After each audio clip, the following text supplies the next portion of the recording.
Watch this.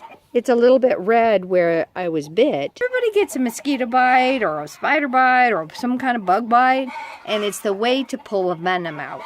Apparently whoever was chewing on me had a complete party. I want to show you how it works. This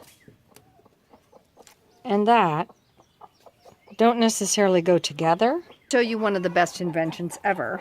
It is the Sting and Bite Kit. That's not exactly what I had. I got this like 4,000 years ago because I'm like, don't you think you need one of those for something?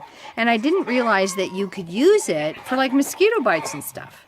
But you can see any kind of bite, including snake bite. Not that you're going to run into that a lot.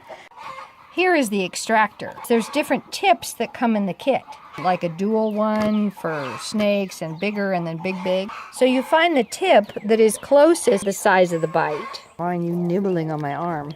Like it looks like I got bit twice. Put this on the end, the little side in, put it over the bite area.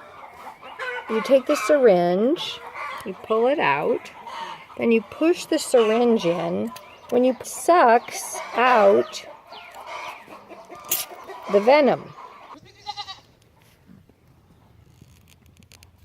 I'm going to rinse that out. I have this sophisticated rinsing system. You need one.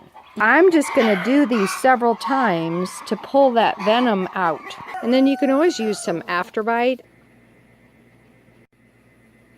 And it's always good to do it with a goat.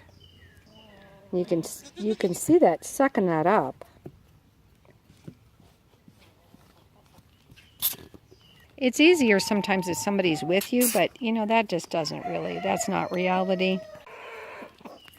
So this is what's happening while I do this. I have a goat licking my arm and I have 2 goats eating my hair. On the farm, you may not have this when you're using your extractor.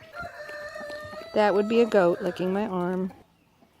This is 30 minutes later, 45 minutes later, how they will be like, order it. Get one at Walmart or wherever. They're not hard to find. But actually you are, but I don't. So tell me more about the Sting Kit. You absolutely need one. He says, you have farm breath.